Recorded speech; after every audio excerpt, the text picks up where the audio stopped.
So he was tired. No, played 30 minutes and I went with other people. You already know the answers, Roger. You're asking leading questions. You already know it. So don't ask leading questions. You already know why he didn't play. 13 minutes? You're still in your uniform when I don't know how you enter the transfer portal. What do you do? You like tweet something or you push a button on your phone, some sort of app to enter? This guy has not showered yet. He's still in his uniform. He's sitting by his teammates and brothers. Yeah, man, we'll get him next year. We'll run him back. Transfer portal. How about you sleep on it? How about that? 2 rings, Baldy. All right, you know who clearly has not optimized his morning routine like this guy that's going super viral on Twitter, Coach Dan Hurley, okay?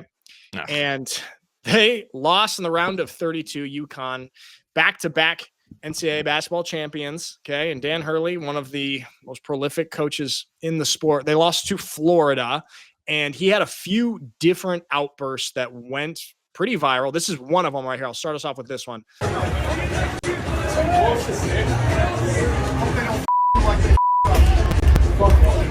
hope they don't do that to you, man. I hope they don't do that to you, Okay, so for those who can not really hear it or just watch it, they're walking off the court and saying, I hope they don't F you like they F'd us, Baylor, talking to the Baylor team. And then I just got one more, and then let's dive into this. This is him also, I think, moments before or moments after. Another outburst.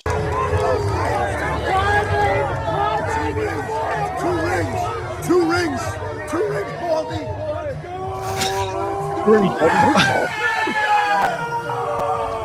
Let's go, baby. All right, I got to admit, that was kind of funny. He said 2 rings, Baldy.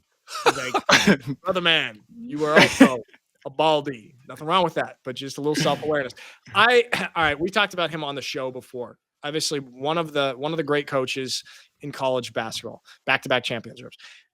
But this type of behavior it's getting appalling to me, and it is so unappealing. And I can't imagine what his players think. These young men who are supposed to be looking up to them in a moment of adversity where they lose, kind of a heartbreaking game. They had high expectations, and this is how their leader reacts. Where are you guys at with this guy? There's a positive there where a lot of players can feed off of that energy that he is putting forth. It's all in the way in which he brings that energy out, though, and how he, I hate the word, manifests it in leading his team. So I think this is a moment where I think he's crossing a line where it's like, yeah, all your antics, all your writhing around on the ground because you didn't get a call or there was a call that you didn't like or anything along those lines. Like, that was ridiculous. But there was another, I thought you were going to show another clip where he was screaming at a ref, as he does, in the middle of a game, and one of his assistant coaches was coming up and, like, obviously talking to him about a game or a situation or a play or a situation that was occurring in a play, and, like, mid conversation of him screaming at a ref, he told the guy to shut up. And it was just like, man, like, at a certain point, you got to kind of reel it in. Yeah. You can have that energy, you can have that emotion, you can have all that kind of stuff, but at a certain point, it actually does start cutting against your ability to lead young guys. I'm with you there. It's like, college sports, the thing about college sports, Scott, I watched a video from your dad like a few months ago when he was first going to USF, and he was like, it was like the opening press conference when he took the job there, and he was talking about the difference between professional sports and college sports. Is how he got in trouble when he was with the Browns, or like his rookie year, because he was studying for law school while on a team trip. Yeah. Do you know this? Okay. Then he got reprimanded by the coach, and then he reflected on it. He's like, yeah, this guy is totally right. I shouldn't be doing this. I'm here at a job, and I'm studying for another job. Whereas with college athletes, we care about them, or we should care about them outside of the sport as well. Of course, you want them to do well on the court, but also they're student athletes, and they're supposed to be developing themselves in all different other aspects of their life. I know when we get into the high end Division I stuff, that does sort of fall by the wayside, but that sentiment does remain. And it is true with college athletics.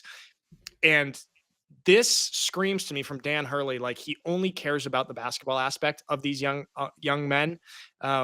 Because when you're setting this type of example of how to respond to adversity, like, don't you want to take some lessons away from your sporting experience? To me, this just is such a bad example for these young guys going into life who are going to face adversity outside of basketball. What do you think? Yeah. No, I agree with you there. It's like there's a level of accountability that I think the coach owes, even if it may not be true objectively, I think the only way that you can approach this as a leader is to put the blame on yourself. I should never have coached these guys to get into a situation where they were down 5 and had to make a 3 in order to make it a 2-point game and feel like it was closer than it was. Like I should have coached them better to where they were up. They were the ones that were fighting off a comeback. Something along those lines would have been far more impactful for the guys who are on the team and on the court. It's crippling to the players and their ability to see themselves as being able to affect change and change for the better, and being able to do something along those lines. And that, while it may be a point in time for a game, a college game at that, like they will take that lesson into life, because for the most part, these guys aren't going to go pro.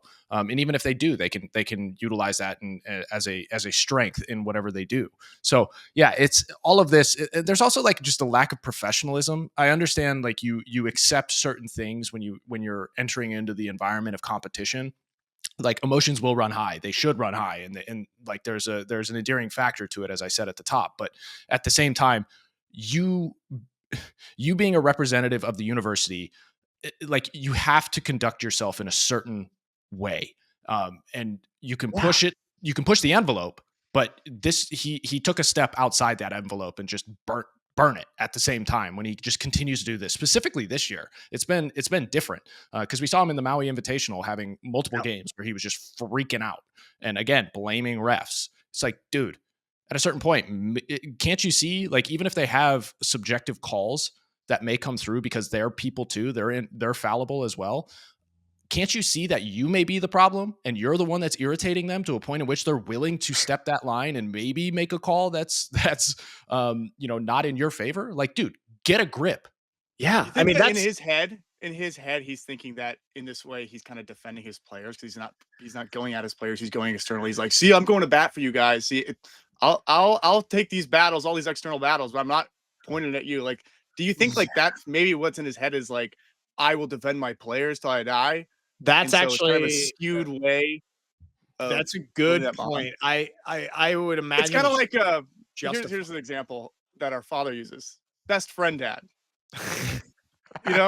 Like I'm good friends with my players. I'm not going to discipline them. It's like a different approach. Yes, I know. I'm one of the guys. I'm one of the guys. I'm one of the guys. I'm not. There's like no semblance of authority or anything to look up to. And going back to what you were saying, Scott, about referees being human beings. Yes, we are. Us officials are human beings, and some of us, not me, make mistakes in games, and you are subject to human judgment. We're going to see a little bit later because we want to touch on this. A great example, totally 180 response from a head coach when talking about referees and a possible questionable call in one of the exciting games. We'll touch on that in a second.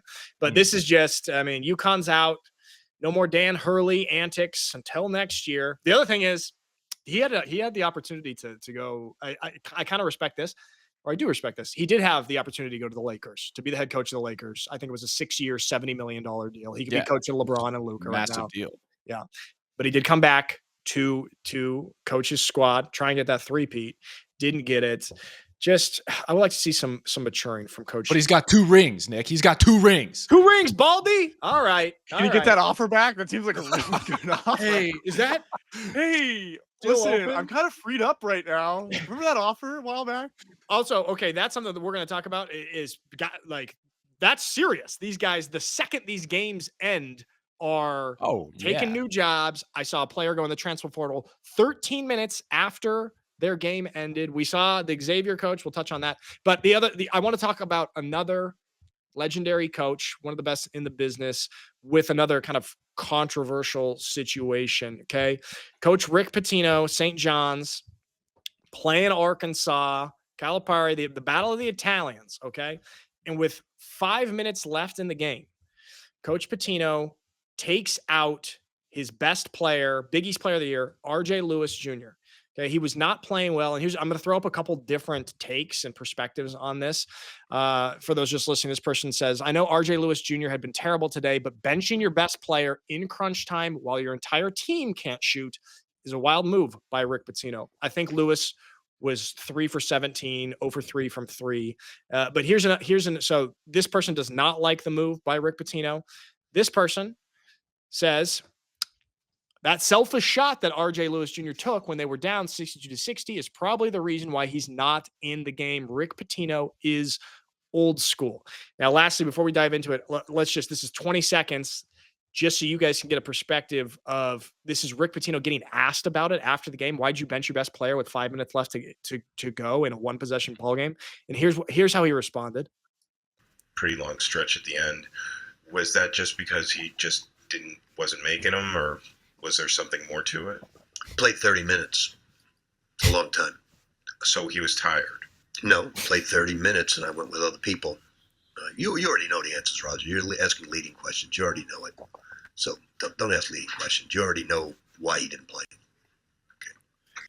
Okay, so a lot of different perspectives on this, and then this press conference where you can maybe try and read between the lines and try and interpret what really went down there. Scott, where do you stand on this? What's your take on him benching them in a one possession game? What they could have won. Yeah, the one possession game is a tough one to argue for this decision, but I get it. I mean, the dude was not hitting the broadside of the barn. As good as a player as he is, you know that it's eating away at him because he knows he's playing terribly. He knows that he's not putting the ball in the bucket. So he's going to continue to try and do that because he knows that's how good he is, and he wants to continue to do that. And at a certain point, that's a detriment to your team. And I understand why the coach is making that call, being like, hey, we can't have a guy trying so hard because he knows he is better than this. He's trying so hard and so tunnel visioned into getting his points and putting the ball in the bucket that it's actually hurting the flow of the team and the game and everything along those lines. So it's like, it's this weird sort of situation. So I don't hate the idea that Coach Rick Pitino is taking him out of the game at this point, because he probably saw that and was like, hey, we need to go a different route, or because this is too close of a game to just let fly by the whim of your emotions right now. Yeah. But the thing is, like, there's some tension there clearly when looking at watching that press conference. And also a couple months ago, that speech that Coach Pitino gave in the locker room at halftime went really viral, and it was very, very inspirational. And he talked in that speech about how he does not give a damn if you're missing shots, keep shooting. I give a damn about your effort and your heart. And so taking that and applying it to this, to me, it feels like it's not because he wasn't hitting shots or not playing his best. It feels like he interpreted it, or Coach Pitino interpreted it, more as an attitude issue or an effort issue. Is this what you're getting? No, not necessarily. I see what you're saying. And that would make sense. And it kind of cuts against what Coach Pitino was saying in that speech that went viral. But at the same time, he's right. He gave him 30 minutes to continue that effort. And after a certain point, if you continue to do the same thing over and over again and you're not getting any sort of success, like this is one and done. Like this, it's a different situation than the majority of other games that they were playing in. You had 30 minutes to do this, and you showed that you were putting in effort, all that kind of stuff. But at a certain point, it is a detriment to the team, and we need to win this game in order for you to continue to do that and play that hard in the next game. So like from the coaching standpoint, I don't think it's necessarily cutting against what he was saying there. It's just, it was a strategic move that he needed to make. Yeah, I don't know, dude, because I'm interpreting this way that Coach Pitino basically wanted to make a point. The fact is, Lewis Jr., when he was on the floor, they were +5 in points. And when he was off the floor, they were -14 in points. So even though he personally was not hitting shots and playing his best, they were more successful when he was on the floor. And with 5 minutes left in the game, a 2-point ball game, to pull him out, it feels like it was more of a lesson than trying to win the basketball game, which I don't necessarily hate that, because as I was just saying earlier, college sports are about more than the actual sport on the floor. And Rick Pitino has proven in some of the stuff that we've heard from him, he cares about his players outside of basketball. Not to say that Dan Hurley doesn't, but just what we've heard from him, in my interpretation of what had happened here, it feels like he was making a point for something that's bigger than basketball in this tournament.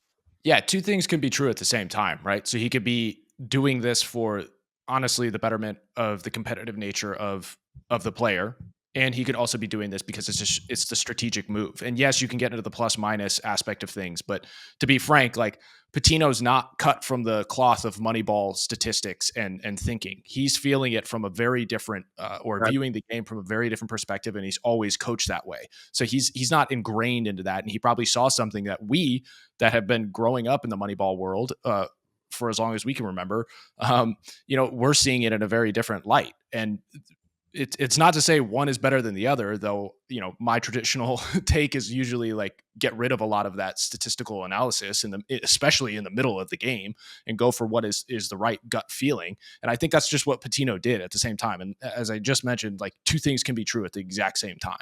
Yeah, that's true. This reminds me of when I got benched by Coach Potter. Speaking of Coach Potter, against Clackamas, Scott, and you tried to save my career. And, didn't work, and I got benched. We still ended up winning that game though, so I wasn't making as much of an impact as Lewis Jr. I don't know. Mike, where are you on this? Benching your best player, 5 minutes left in the game. Okay, part of me feels like it was kind of a way to defend, like, I had a good plan. He wasn't listening, so I had to take him out because he was kind of disrupting my plans. Part of me feel like there could be an element of him protecting his image to show, like, I had to take this kid out of the game because he wasn't listening to me. If he had listened to my plan, everything would have been in order. But he was disrespecting. I feel like there may be a little element of that. And I think that's something that you do see in coaches too. Now, I do like the disciplinary action of that, of like, hey, this is what we're doing. And if you're not listening, you're out, like that old school element. But I also feel there's two sides to that type of. There was also murmurs, whispers, rumors. I don't know. It's something with a reporter. Luis Jr. said something, kind of an offhand comment to a reporter, that he was not happy with the leadership from Coach Pitino in the game. Felt like he was not a good leader in the game. And so I don't know. I just feel like there's a little bit more tension here that we're not getting the full story. Yeah. I also think that's really easy to say after the fact. Junior could probably just be saying that in order to deflect any sort of blame that he may be personally feeling, or so on and so forth. I think that's a poor move on his part. But you're right, Mikey. There is an element that, like, in the same way that I say refs are fallible, I think coaches are as well. And I'm not saying Rick Pitino is the untouchable and everything he says is gospel or anything like that on the basketball court. Yeah. Okay. One other point of that is the development of a single kid worth more than the benefits of winning a game and what that impact would have on the rest of the team and those kids, Right. But there's an element of ego, disciplinary action. Like, there's an element of ego in that, in where he's sacrificing what's best for the team in the development of all those kids, of winning this game and going as far as they can in the bracket and maximizing potential in college for the sake of, no, this kid needs to learn a lesson. Right. But there's the rub though. Was it actually going to end up being the best for the team? Because he couldn't hit the broadside of a barn. Like, was he actually helping the offense? Well, yeah, but then you look at what Nick was saying about that point differential overall. So, like, statistically wise, yes, even though you can pick and choose, he wasn't hitting a shot at this point in time. Overall, the stats show they were better with him on the court. I wonder, he probably doesn't have that data real time within the game, especially an old coach like that. Analytics basketball. And okay. Well, that's what assistants are. Yeah, I know, but like, think about in football, you have guys up in the booth that are doing all the stats, and they're feeding that down. I don't know if they do that in basketball, where they're like, okay, we're 70% on third down right now, whatever. Yeah, the assistants have a bunch of those stat sheets, but ultimately, this is what I'm getting at, is we're seeing, and this could be arguable, but we're seeing the death of Moneyball approach in all sports, which in my opinion, which is, I think, a good thing, because we went far too heavy in that direction. And that's why I say, like, he's not cut from that cloth. He doesn't give a rat's ass if you're +5. I mean, he may to a certain degree, but at the end of the day, he's going to go with his gut and his experience and how he's won over the decades. Yeah, I know. Yeah, I'm with you on that. I don't know if I would throw in these disadvantages completely in the Moneyball over analytical approach. This is kind of like a pretty simple stat of, okay, we are performing better when he's on the court when he is not on the court. Like, it's not so intricate, and okay, we've got X amount of rebounds from this guy, offensive board. But it is. That's how plus minus is developed. Especially if the player is not scoring the ball. Like, how else are you going to determine? Oh, we're +5 outside of his direct point total. Like, you have to utilize all those other factors, and that's why it is quite intricate to actually develop that. But does it not matter? I mean, does it? That's how you win a basketball game, right? But from a statistical standpoint, yeah, that does matter. But I keep speaking to the gut and emotional element of the entire aspect of sports itself, which we've talked about many times. Like, it's the same sort of argument. Dan Campbell must be an absolute dummy to be going on 4th down as many times as he is, but he doesn't care. He throws that out with everything else. And he's just like, you know what? I'm going with my gut. I'm going with the feel and the vibe of the team at this moment in time and the momentum and everything like that. And that doesn't show up on the stat sheet. So that's why I keep saying is like, I understand why Rick Pitino did what he did. You did have 30 minutes to really, really make a dent and really start performing. And if it wasn't improving by that point, like, you guys, their backs were up against the wall. Yeah, that's fair. And we saw some things about people tweeting and yelling about, oh, should he transfer now that he got benched in a game? It's like, really? Is this really the reaction that we're going to have when you have a little bit of adversity? Yeah. And it goes to his point. It's like, clearly Luis Jr. didn't listen to, or he didn't fully believe in the message that Coach Pitino was giving in that viral moment, in that viral speech. And I think there's probably an element. Maybe he does as a person, like as a player himself, but there are probably people in his ear right now in the NIL era. Hey, there could be potential opportunities based on how well you played this year to go elsewhere. And maybe you'll have a greater opportunity. So maybe that's why he came out and said what he did, and saying that Rick Pitino wasn't a great leader at the end of the game. And it's like, dude, that's a conversation you have behind closed doors in your exit meeting. In your season exit meeting with your coach, and be like, hey, I have a problem with this and what happened in that last game. Let's hash it out as men, mano a mano, behind closed doors, and let's stop airing our dirty laundry. I thought that's pretty immature if Luis Jr. did end up saying that. I'm with you on that. And hey, man, well, St. John's is out. Okay. They had a great run. What'd they go? 31-5, won the Big East outright. They had a great season, and Big East Player of the Year, and like this. Big East is totally out of the tournament.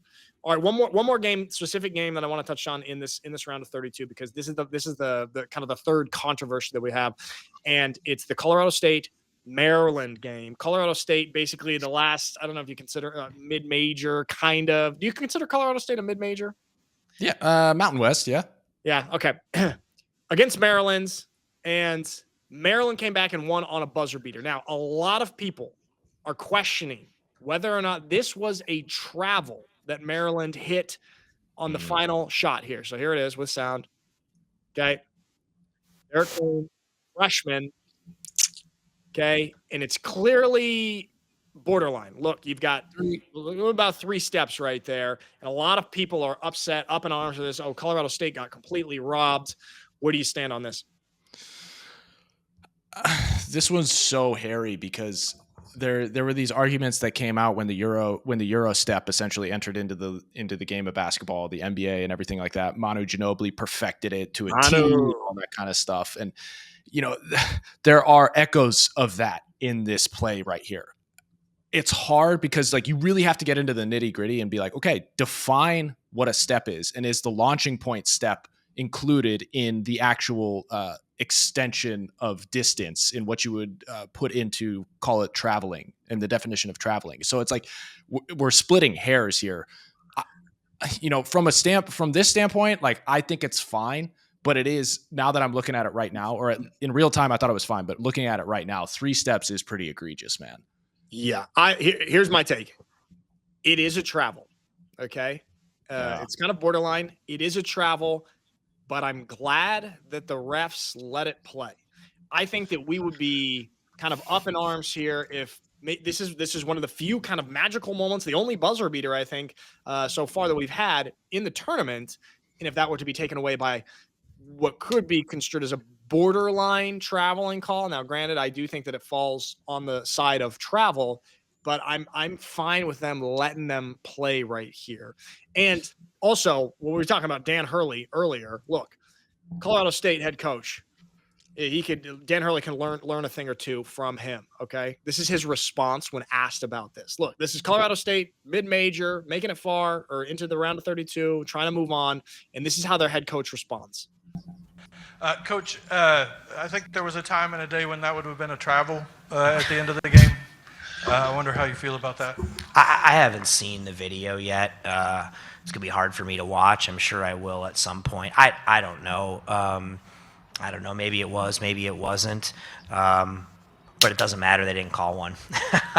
So whether it was or wasn't, they didn't call one, and they never go back and change the call. But again, he made a really difficult shot, guys. I mean, he made a really, really difficult shot, and they just made one more play than we did. Now that, as it is how you respond as a head coach, even if you did maybe get screwed a little bit by the lack of the call there, that's super classy. It's also a great lesson to his players, and then also giving the props to the opposing team, to Maryland, for making a really difficult buzzer beater shot right there. What do you think? I agree. This is the mentality that you need to instill in your players. It's like the refs, that's a variable that we're not going to waste mental energy on. Like, just understand you have to play above the calls affecting the game.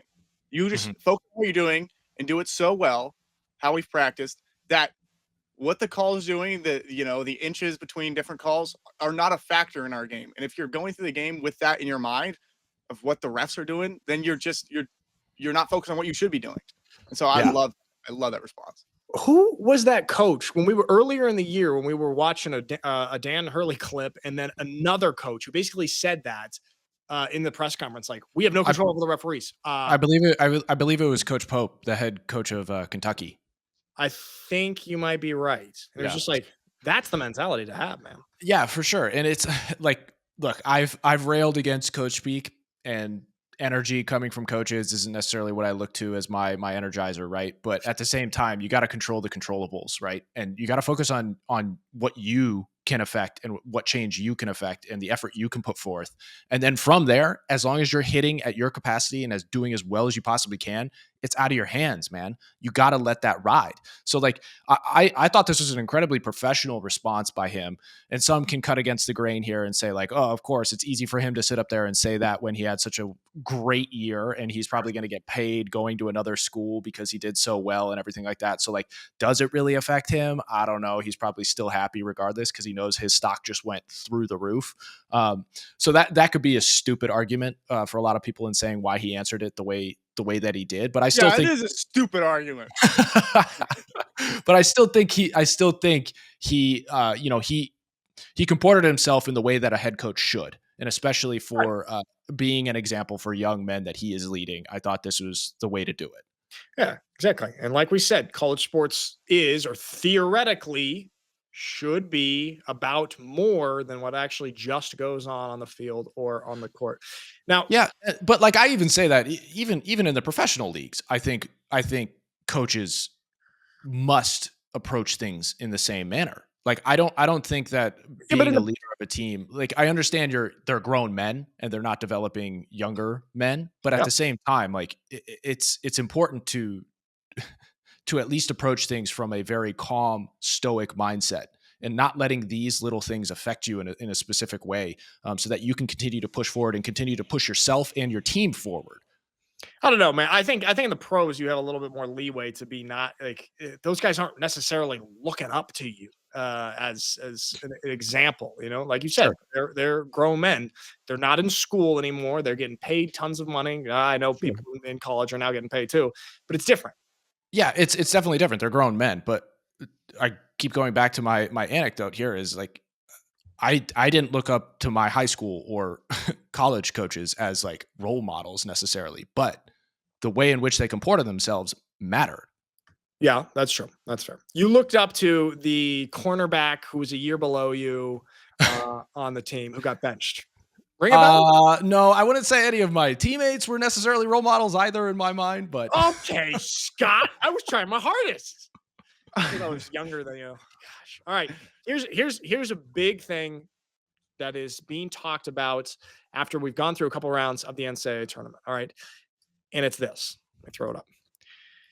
For the first time in NCAA tournament history, the Sweet 16 will be comprised of only 4 conferences. This is the fewest ever, and it's the 4 biggest leagues. The ACC, the Big East. Now, the Big East is not in there, isn't it? The Big Ten and the SEC. That's actually a mistake, isn't it? Yeah, hold on, because I believe this. I think this is actually the breakdown right here. 0 mid-majors in the Sweet 16, 0 Big East teams in the Sweet 16, 1 ACC team in the Sweet 16, Duke, and 11 or 12 SEC plus Big Ten teams in the Sweet 16. So, I mean, the point still holds here that it's just 4 conferences that have made it the 4 largest conferences. We have no mid-majors, and the thing that we talked about a bunch last week and the week before is what's so special about March Madness is those Cinderella stories. And going back to this week, if you just read the bottom part, some incredible matchups await. Yes, they do. But we are lacking that mid-major Cinderella flavor, which is a bummer. Where do you stand on this? Why do you think it is? And do you think it's necessarily a bad thing? Well, we opened up the episode with Scott talking about how he was sick of Cinderella. That's true. Scott, you got to leave that in there now. You got to leave that Cinderella spot in there because that's a funny callback. Yeah. Yeah. Bibbity boppity boo, man. Right. This look, I think the tweet you had up earlier makes the case right. There was a reply that said it's essentially been a power 2 approach for quite some time. The Big Ten gets a stupid number of guys in or teams in each year.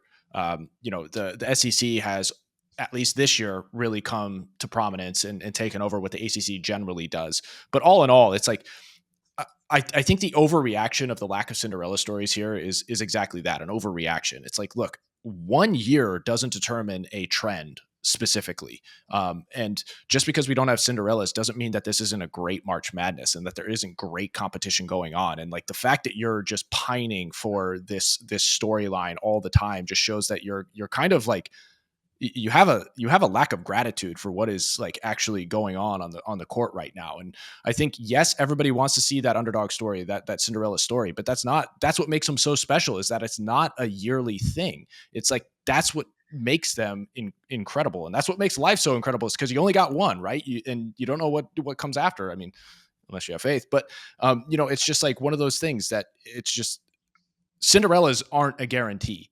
And that's why when they do happen, that's when you celebrate them. And to expect it is just foolish on your part if you're a fan.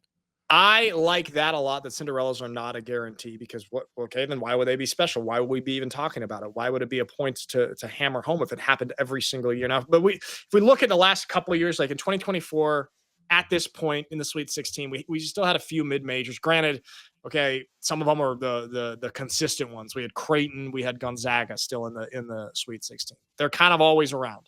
San Diego State, they went in and they were a 5 seed. And then the year before, Princeton made it to the Sweet 16, FAU, and then Creighton and Xavier. Okay, Scott, you should love your Ivy League brethren, right? Because Yale lost in the first round.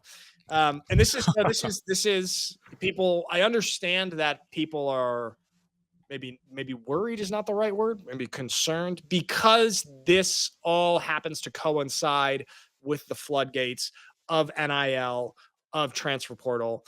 And then it's very, very easy to blame that on the results that we're seeing here. I mean, look, this is a great slate of basketball programs that we've got right here. I mean, granted, they are all pretty big brands. I mean, who's the smallest brand there? Texas Tech or Houston? Yeah, Houston. Although Houston's been fantastic basketball for the last few years. Yeah, I mean, so we just have a bunch of big brands here, and it's going to be good basketball. And I do think it's a little bit lazy to try and blame the NIL and transfer portal, even though I don't really like it. I don't think that's the accurate way to go about analyzing this. What do you think? Yeah, no, I think blaming the NIL, it doesn't fully make sense, right? Because even when there are Cinderella stories, very rarely, if ever, outside of, say, like maybe Butler, back in the early 2010s or late 2000s, there hasn't been back-to-back Cinderella stories or like a mid-major or a even below mid-major. consistently doing this. And there's always been a transfer of that talent. So you look at like even Indiana State last year, who was in contention for the NIT championship. They had a great run. They were a bubble team going into the NCAA tournament and Selection Sunday and everything like that. And they had big Kareem Abdul-Jabbar with the goggles and everything like that. They ended up getting plucked, and the entire team went with that, or the head coach ended up getting plucked, and the entire team went with them to the university. I'm blanking on where they went, but it's like, there's very rarely, if ever, been consistency from a program or organization that did have a blip on the radar in the Cinderella story. So like to say, oh, the NIL has killed that isn't necessarily true. It's just because it doesn't exist in this 1 year doesn't mean that it's gone forever, because at any point when that buzzer goes, we saw teams like, St. John's couldn't put the ball in the bucket. For a long time. You saw Clemson couldn't score to save their lives. So that's always going to be an element even when lower tier teams, mid-majors who don't have huge NIL dollars behind it are going up against these other teams that may have more. I don't put any or all the blame on NIL whatsoever, because it just hasn't been consistent throughout all of competition within the NCAA tournament. Yeah, that's a fair argument. I think that's just kind of the easy way out to blame it. I do have some complaints about it. I might touch on that in a little bit if we get to it. But one of the things that we talked about was all these people, players and coaches within the tournament, while the tournament is still going on, hopping around, making moves and changing schools. Now, this one is making a lot of waves right here. Okay. Xavier head coach Sean Miller has been hired as the Texas Longhorns' new head coach. This dude, and if you'll look up, let me scroll up a little bit to the top of this tweet. They say, using Xavier as a stepping stone twice in your career is insane. The program that took a chance on you and gave you your first head coaching position, insane, no words. They're speaking about his coaching history, which I have right here. He was an assistant at Xavier from 2001 to 2004, then became the head coach at Xavier, 2004 to 2009. He then left to go be the head coach at Arizona, a bigger program. And then came back to Xavier for the last 3 years. And now he's bouncing again to go to Texas. So we talked about this, like guys are we talked about this West Virginia head coach going to Indiana. Guys are going to make moves in their career and everything. It does look a little bad to come back and then bounce again to another bigger, more glamorous program. What are your thoughts on this, dude? I think what makes it worse here is that Xavier in the second stint gave him a second chance, because he was lambasted and essentially fired from Arizona for NCAA scandals and all that kind of stuff, allegedly, paying players before the NIL era, all that kind of stuff, and he got axed from Arizona for that. So Xavier really, really gave him an opportunity to come back and perform and keep doing what he loves and doing all that kind of stuff, and giving him a chance to right his wrongs, or at least the wrongs that were at Arizona. So I do find this to be a little different from a lot of the other coach hopping because of that. So it's tough to see, but I mean, dude, Texas, like that's a tough one to pass up, because they throw around money like none other. Yeah, dude. I mean, like that, they got that Texas oil money down there, and now the floodgates are open. They'll be able to put together whatever roster that his heart can desire. It just doesn't look good when you come back. But can you take me back, please? And they do. You have some success, and you go, all right, peace out. Thanks for letting me crash here. It's like it just does not come across well. In general, I don't have a problem. Like people always say, like when somebody gives you the first job, like I'm taking a chance on you. Everybody's taking a chance on anybody they hire. Like I'm taking a chance. They choose it to like try to guilt people and try to, force loyalty. But so like when people use like their first job as a way to progress their career naturally, I mean, that's not a horrible thing. But this coming back and doing it twice, that's bad. That's bad. I'm sure. Yeah, you get one. Everybody gets one. You get one per organization. So yeah, you can do it. You can step multiple times over organization. You can't come back and then step again. That's where you get a little. You can use it as a stepping stone. You can't use it as a trampoline. Thank you. Thank you. Yeah, but it all goes back to the fact that Xavier gave him that second chance, and it's not just that he went back it was because he got axed. He was essentially a pariah, all of that kind of stuff. And they accepted him with open arms to come back and give him this shot. And then he does that. That's why it cuts a little deeper than just that second stint, like him doing that. Like I'm surprised that he didn't see, or he doesn't take into account. I mean, obviously he's been in the game for quite some time and is very learned and experienced and everything along those lines. But like his brother is also a head coach at Rhode Island right now, but his brother's trajectory was, somewhat similar. He was at Dayton for a while, and had great success there, getting them to the tournament out of the A10 and all that kind of stuff over multiple years. And then he hopped to the big program that we talked about last week with West Virginia coach hopping over there at IU, which has been a quagmire, and the expectations being insanely high, and the chances for him to get axed are insanely high if he doesn't perform to a certain degree. And he was only there for 4 years, got axed, and now he's at Rhode Island. So it's like, for Sean Miller to have been at the pinnacle in Arizona and led them, I believe, to a Final Four at the very least, if not very, very good seasons during his stint. He's putting everything on the line here going to Texas. And that's why I say the money has to be insanely high for him to make this risk, especially after he's experienced what he's experienced in his career. Do you think in a few years, Xavier will take him back? It's like that boyfriend that keeps going out, stepping out. He comes back, I promise I'm changed. I promise I'm different this time. All right, that's him. All right, as we're talking about people bouncing around, and I alluded to this earlier because I think it's absolutely ridiculous. Look at this. 13 minutes after his team's season ended in March Madness, Vanderbilt guard Karis Bilal entered the transfer portal. 13 minutes. Hector Zeroni. 0. He's going straight to Camp Green Lake. All right. This is on the surface. This is absolutely ridiculous. I think that they should at least wait until the end of the season, till the end of the tournament to have to do this. 13 minutes. You're still in your uniform when I don't know how you enter the transfer portal. What do you do? What do you like tweet something, or you push a button on your phone, some sort of app to enter? This guy has not showered yet. He's still in his uniform. He's sitting by his teammates and brothers. Yeah, man, we'll get him next year. We'll run him back. Transfer portal. What do you think? Yeah, this is emblematic of the degradation of NIL and everything along those lines. And we need to get my dad on here quickly to talk about NIL and everything, because the portal actually opened up before the NCAA tournament. So a lot of teams, like technically guys could have left before they even stepped foot on the NCAA tournament court.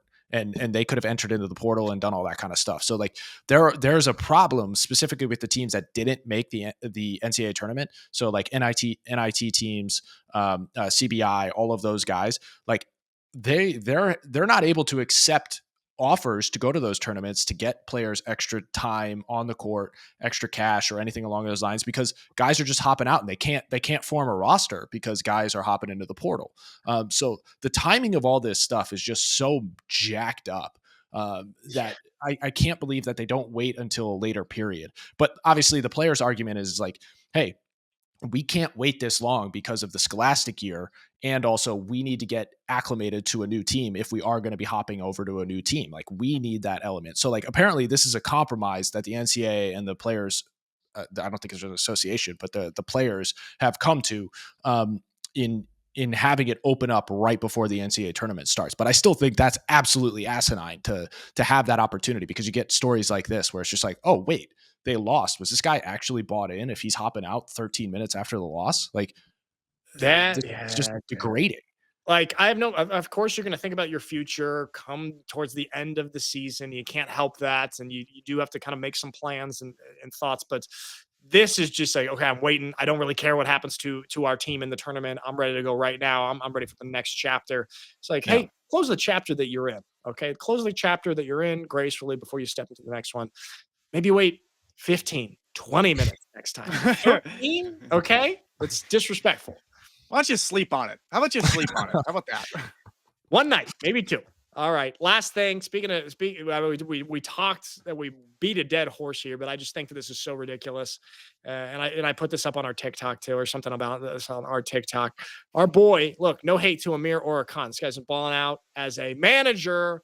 He got 7 to 10 NIL deals. He made 6 figures during this little March Madness stint where he was really popping off for a couple days. Tweet is from Bleach Report. McNeese manager Amir Oricon is expected to follow head coach Will Wade to NC State as if he's a star player. Like he's bringing his manager. No offense to Amir, but I don't know. Maybe he does add a ton of actual value to the team, but I feel like you could probably find another manager at NC State, another student who's willing and able to do this. What do you guys think about this? I love the thought of Will Wade in the negotiation with them going, we're a package deal. Aura's coming with me or I'm not coming. You hear me? And it was a big ruffle between them. And he got him. That's what I like. I do. Okay. I respect that. From that, you know what? That's kind of cool. A little bit silly, but you use him as a negotiator. Scout, what do you think? Is really killing the Cinderella story because they pump it up so much to a point at which it actually loses its value. Because it just becomes this like sticky thing that everybody wants and it's viral and everybody's trying to attract or grow to it and attach themselves to it. And I feel like Amir was one of those elements is they wanted them to succeed so badly so that they could just feed off of this viral moment. And I feel like we're losing that. And I'm honestly happy that we don't have that Cinderella story because I'm tired of platforms, I mean, us included, taking advantage of Cinderella stories and really like warping them and bastardizing them for personal gain or a company gain. And I get the sense that that's what was occurring with Amir. So I'm fine with this stopping. Do not bastardize Cinderella like Disney did with the live action remake. That's what you're saying. Well, I haven't seen the live action remake of Cinderella, but I think you're talking about Snow White. Oh yeah, I'm talking about Snow White. Darn it! I gotta get my live. You got your princesses in order. God. So I don't have a 2-year-old daughter, Mike. All right. Come on, you gotta watch your movies. Imagine how good of a line that would have been if I had the right movie. That would have been a killer line. We would have to open up with that. We'd have to do that amazing line. Yeah. Only imagine that. What if? Yep. Don't you think Aura was probably just such a huge distraction for the team itself and probably part of the reason why they lost? I kind of feel like come the second round when he's wearing this neon super bright jumpsuit that was given to him by who? Adidas? I don't know. And he's leading them out again. Under Armour. Okay. Leading them out again, kind of copying the San Francisco 49ers boombox walk. It just, you know what it felt like? It felt contrived. This is one of our father's favorite words, contrived. It felt contrived. Also, keep going. Yeah, no, that's, go ahead, Mike. Think if you're a player on the team who's not getting any money, and the team manager is getting a bunch of money. That's really going to affect morale.